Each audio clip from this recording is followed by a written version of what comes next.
They walked away, and you're left with questions. Why did they leave? Why didn't they explain? Why can't they just give you closure? It feels impossible to move on without answers. But here's the truth. Closure doesn't come from them. It comes from you. The illusion of closure. We grow up believing in closure. That if someone hurts us, they should explain. They should sit down. Tell us why it ended. Give us peace. It feels fair. It feels right. But relationships don't end fairly, especially with someone who avoids vulnerability. Avoidance rarely gives closure, not because you didn't deserve it, but because closure requires honesty, accountability, and emotional presence. These are the very things an avoidant struggles with most. So instead of explaining, they disappear. Instead of conversations, they give silence. Instead of answers, they leave you questioning yourself. And here's the trap. When you keep chasing closure from them, you keep chasing the very thing they're unwilling to give. You stay hooked to their absence. Your mind replays every detail. You analyze texts. You wonder what you could have done differently. You keep reaching for a door that is already shut. Closure becomes another way to stay connected to them, to keep the story alive. But closure isn't something someone hands you. It's something you claim for yourself. When someone ends things without explanation, they're showing you who they are. They're showing you their limits. They're showing you their inability to face discomfort. That's closure. It may not feel satisfying. It may not feel like the neat ending you wanted, but it's real, because their silence is an answer. Their withdrawal is an answer. Their absence is an answer. The hardest part is accepting that the answers won't come in words. They come in actions, and those actions are loud. Acceptance feels unfair at first. Your heart wants justice. It wants dialogue. It wants to know why.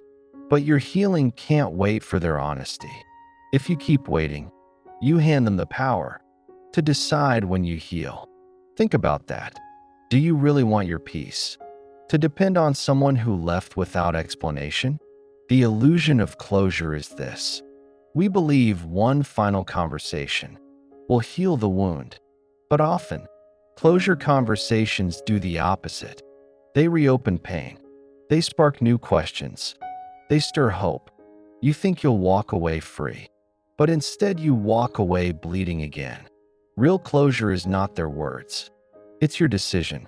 It's you saying, I may never know why, but I choose to stop seeking answers from someone who could not give me love in the way I needed. That's where freedom begins. Your mind will resist this truth. It will argue.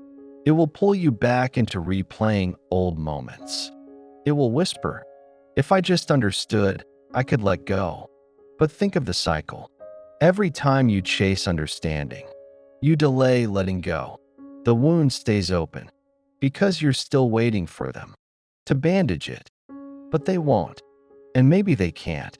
So the only way to close it is by gently, painfully, but powerfully accepting that their silence is the only explanation they could give. And that is enough. Why chasing closure keeps you stuck? When someone leaves, your nervous system panics. It searches for answers. It clings to unfinished sentences. It rewinds conversations. It looks for clues. Because the human brain hates uncertainty. It wants resolution. It wants a story that makes sense. This is why chasing closure feels so natural. It's not just about love. It's about calming the storm inside you. But here's the danger. The more you chase closure from them, the more stuck you become in their orbit. Think about it. Every unanswered question keeps you tied to them. Every replayed memory keeps them alive in your mind. Every attempt to just talk one more time keeps your healing on pause. You're not actually seeking peace. You're seeking connection, because even a painful connection feels safer to the nervous system than emptiness. So you convince yourself that closure will set you free. But what it really does is keep you bound. Avoidance know this dynamic. Even if unconsciously, they sense that if they keep things unfinished, you'll keep chasing, you'll keep hoping, you'll keep waiting. This gives them silent power. They don't have to explain. They don't have to face you. They don't have to own their choices. All they have to do is vanish quietly, and the loop begins. You searching, them silent. It's not because you're weak. It's because your nervous system was wired to seek safety and answers, but the avoidant was wired to seek safety and escape. So while you reach for closeness, they retreat into distance, and the gap between you grows wider. Here's the harsh truth. If they wanted to explain, they would. If they wanted to give you clarity, they could. But they don't. Not because you don't deserve it, but because they cannot tolerate the intimacy that comes with accountability. And the longer you chase, the longer you stay in the role of the abandoned one instead of the healed one. Closure chasing sounds like, maybe if I just ask them directly, maybe if I write one last message, maybe if I show them how much it hurt, they'll care. Maybe if I just understand, I can move on. But notice something. All those maybes keep the spotlight on them.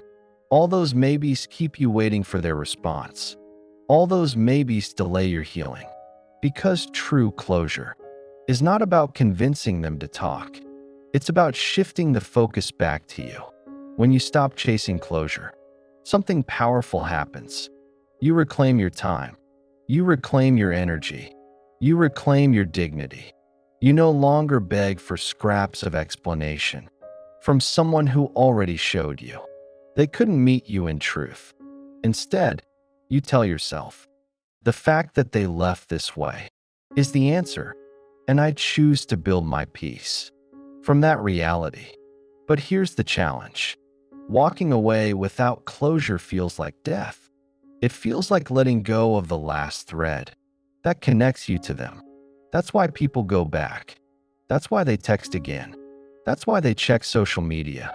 Because chasing closure isn't really about understanding. It's about keeping the bond alive. Even if the bond is broken, even if the bond hurts. It's the illusion of closeness. But every time you reach out, every time you reopen the wound, you delay the grief you need to face. Because underneath the craving for closure is grief. Grief for what could have been. Grief for what was never given. Grief for the love you gave that was not returned. And grief is brutal. It rips through your chest. It feels unbearable. So your mind says, don't grieve. Just get closure. Then you won't have to feel this pain. But the truth is, chasing closure is a way of avoiding grief. And grief is the only real doorway to healing. So what do you do instead? You face the grief head on. You sit with the ache. You admit to yourself, I will never get the ending I wanted. And then you allow yourself to mourn. Not just them, but the fantasy you built with them. The future you imagined. The love you gave. Because closure doesn't come from their words. It comes from your willingness to let the dream die. And once you grieve, you create space for life beyond them. The cycle looks like this. Chase closure, stay stuck. Grieve the loss, move forward. It's that simple, but it's also that hard. Because grieving feels like surrender, and surrender feels like weakness. But it's actually the bravest choice you can make. Because grief breaks you open, and in that breaking, you finally release them. Closure isn't about a final conversation. It's about a final decision. A decision to say, I will not keep myself trapped in their silence. A decision to accept that unanswered questions are still answers. A decision to let the wound heal without waiting for the one who caused it to come back and patch it. And that decision is where your power returns. The power of self-closure. Closure is not given. Closure is chosen. It does not come from their mouth. It comes from your decision. And this is where the healing begins. When you stop waiting for them You take back your life. You no longer live in the shadow of their unfinished sentences. You no longer pause your days for a message that never comes. You stop checking your phone. You stop refreshing their profile. You stop replaying conversations to see if you missed something, because you understand there is nothing left to find. The search itself was the prison. Self-closure is radical because it says, I will not let the person who broke me be the one who decides when I heal. Think about how powerful that is. For so long, you believed they held the key to your peace. But the truth is, they walked away with nothing but your willingness to chase. The key was always in your pocket. And when you choose self-closure, you finally use it. So what does self-closure look like? It looks like writing the words you'll never get to hear. It looks like burning the letter instead of sending it. It looks like unfollowing their updates, not because you hate them, but because you choose your sanity. It looks like saying, the story ended. I don't need the author to explain the last page. I will write my own ending. Self-closure is not about pretending. It's not about saying, I don't care anymore, when you actually do. It's about acknowledging the truth. I cared. I loved. I lost. And now I accept. That acceptance doesn't erase the pain, but it stops you from making pain your home. Here's what many people don't realize. When you wait for someone else to give you closure, you hand them your timeline. You give them the power to decide when you move on. You let their silence dictate your future. But when you claim self-closure, you break free. You set the timeline. You decide, this chapter is over. Not when they say so, but when you say so. Self-closure feels heavy at first, because it feels like walking away without answers. But what you gain is freedom. Freedom from waiting. Freedom from hoping. Freedom from the cycle that always circles back to pain. You trade unanswered questions for undeniable peace. Think of it this way. When you stop chasing closure, you reclaim your story. It's no longer about what they did or didn't say. It's about what you choose to believe. And here's the truth worth choosing. Their silence is a message. Their absence is an answer. Their leaving is the closure. You just have to accept it. But acceptance doesn't mean approval. It doesn't mean saying, what they did was okay. No, it means saying, what they did is reality. And I refuse to keep arguing with it. Because arguing with reality is what keeps you stuck. Acceptance doesn't heal overnight, but it removes the resistance that blocks healing from beginning. Self-closure is also about reframing. Instead of asking, why did they leave me? You ask, why am I holding on to someone who chose to leave? Instead of asking, what was wrong with me? You ask, what does it say about them that they couldn't stay? Instead of asking, why didn't they love me enough? You ask, why did I accept love that hurt me this much? The shift is subtle, but it is everything, because suddenly, the power is back in your hands. Self-closure also means you stop romanticizing the fantasy, because what you're grieving is not just the person, it's the dream you attach to them, the version of them that only existed in your hope. And when you see that clearly, you stop chasing a ghost. You stop believing that closure will resurrect something that never truly lived. Another truth. Self-closure is an act of self-respect.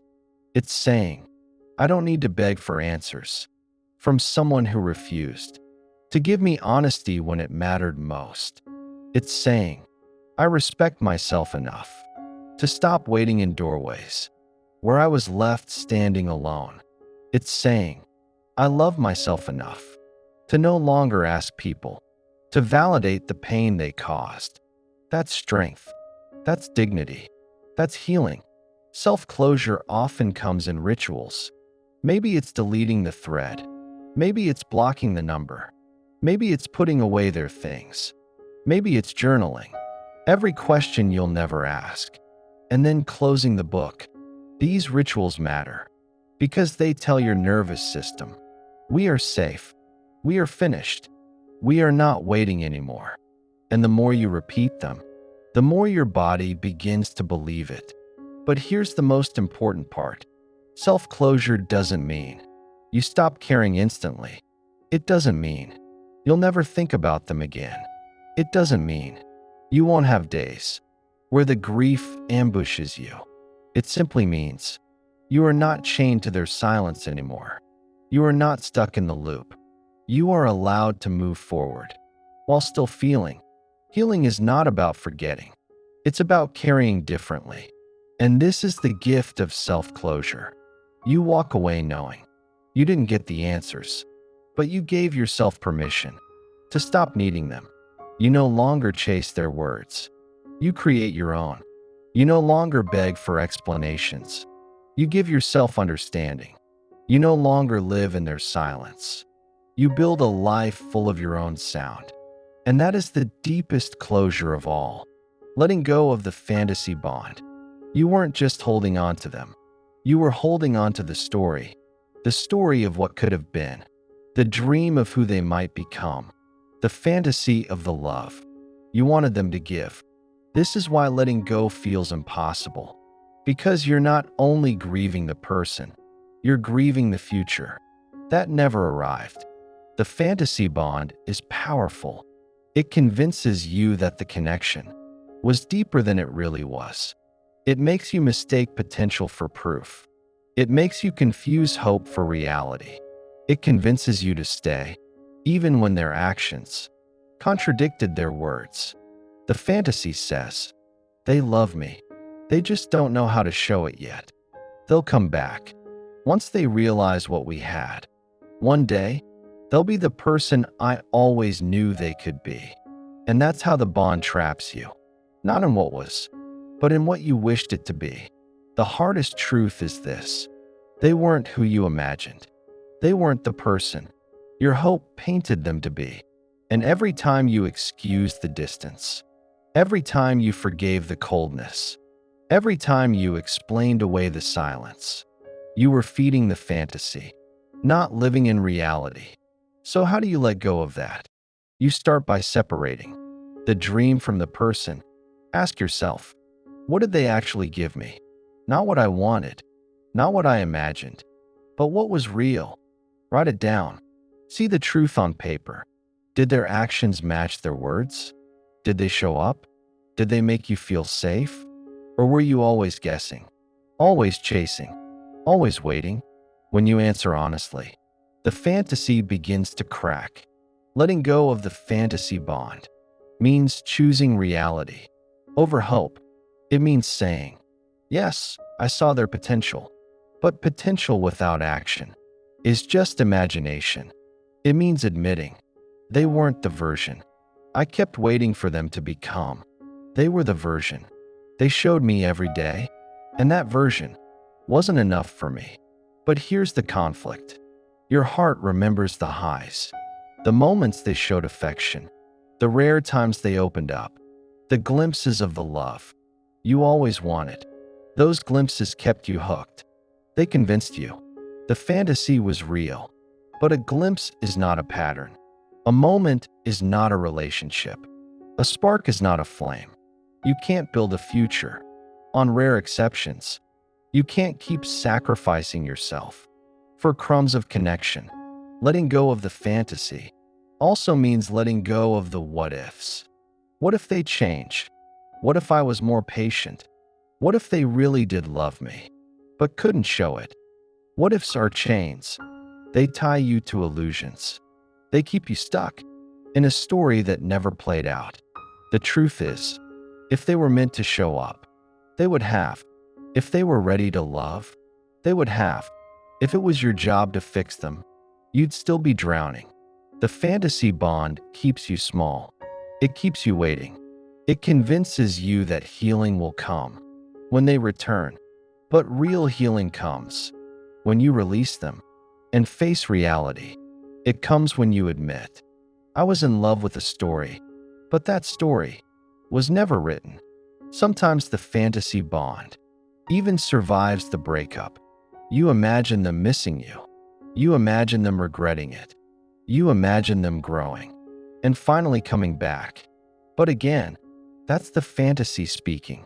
Because if they couldn't choose you then, why would they suddenly now? If they didn't fight for you when it mattered, why wait for them to fight later? Every time you rehearse that return, you reattach to the illusion. Breaking the fantasy bond means grieving not just them, but the dream. You have to mourn the life you thought you'd share. You have to cry for the future that won't exist. You have to accept that the version of them in your mind was not the version that stood before you. And that's painful, but it's also freeing. Because when you let go of the fantasy, you make space for the real people who can show up, the real connections that don't make you beg, the real love that doesn't hide in potential. Think about this. When you hold on to a fantasy, you abandon yourself. You abandon your needs, your standards, your worth. Because the fantasy always whispers, wait, tolerate, endure. But your reality needs you to whisper back. No more waiting, no more tolerating, no more illusions. Letting go of the fantasy bond doesn't mean you stop loving. It means you stop betraying yourself in the name of love. It means you stop giving your loyalty to someone who gave you uncertainty.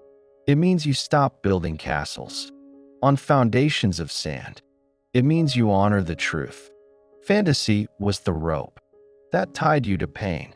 Reality is the knife that sets you free. And here's the most liberating part. Once you let go of the fantasy, you stop needing closure altogether because you realize there was nothing left to close. The story you were waiting for them to finish was only written in your head. And once you stop writing it, it ends right there, right now, not with their words, but with your choice. That is the real breakthrough. Not getting answers from them, but finally answering yourself. Why did it end?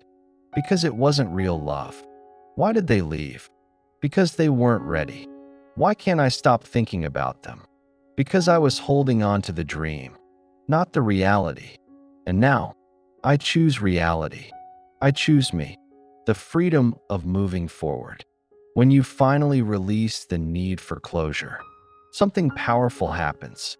You feel lighter, not because they came back with answers, not because you solved the mystery, but because you stopped needing the mystery solved. That's freedom. The freedom to no longer check your phone, hoping for their name.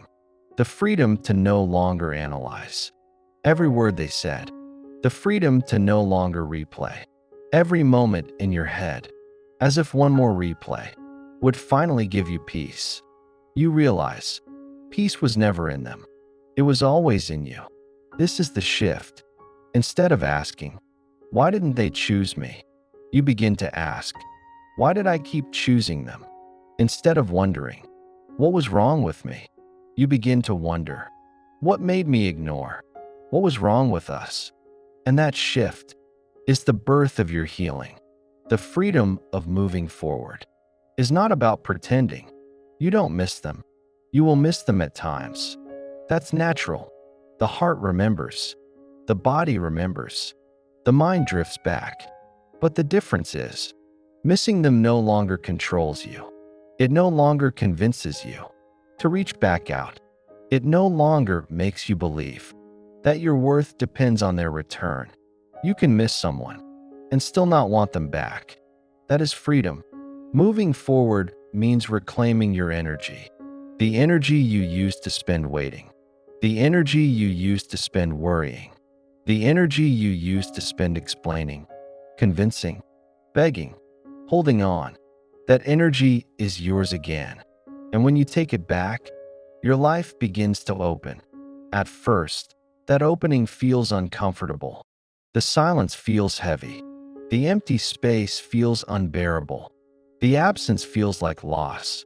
But if you keep walking, you realize something stunning. That silence is peace. That empty space is possibility. That absence is room for something better. The absence of them is not the absence of love. It's the invitation for real love to arrive.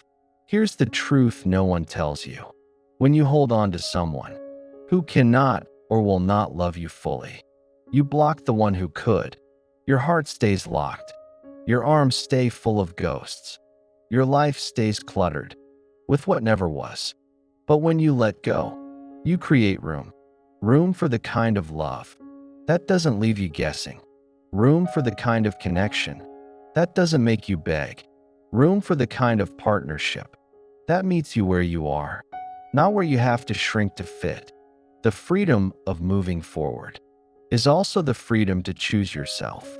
Because every time you chose them over your own peace, you abandoned yourself. Every time you excused the distance, you betrayed yourself. Every time you kept hoping, you left yourself waiting in a hallway with no door. But now, you are choosing yourself. You are saying, my peace matters more than their presence. My heart matters more than their silence. My future matters more than a story that never began. Does that mean you won't feel lonely sometimes? No, healing is not instant, but loneliness is not proof you should go back. Loneliness is proof that you are detoxing, that you are recalibrating, that your nervous system is learning how to feel safe again without clinging to someone else. And the more you sit with it, the more you realize loneliness fades, but peace remains. Moving forward also means seeing them clearly, not as the one who got away, not as the perfect partner you lost, but as the person they really were. Someone who wasn't ready, someone who couldn't meet you, someone who maybe gave what they could, but it wasn't enough for the love you deserve. When you see them as they are, you stop longing for who they weren't, and that ends the cycle. The ultimate freedom is this. You stop needing closure from them because you realize you already closed it yourself. Closure isn't a conversation. Closure is a decision to stop circling the past, a decision to stop negotiating your worth, a decision to stop waiting for someone else to free you. You free yourself, and in that moment, you don't just survive the ending, you transform because of it. And here's where it all turns beautiful. When you move forward, you begin to notice things you couldn't see before. The sunrise feels warmer. The laughter with friends feels real again. The quiet nights feel peaceful, not punishing. You begin to dream again, not of them, but of you, your life, your future. And one day, you'll look back and realize what felt like the end was actually the doorway back to yourself. So let me leave you with this. Closure is not in their hands. Closure is in your choice. And the moment you stop chasing it, you find it right here, right now, not in their explanation, but in your freedom. If this message resonated with you, don't carry it alone. There are so many hearts trying to let go without closure. Share this with someone who needs to hear it. Let them know that freedom doesn't come from answers. It comes from acceptance. And if you're ready to keep healing, subscribe here, because together, we're choosing truth over fantasy, peace over chasing, and self-love over silence. This is your new beginning, and it starts with you.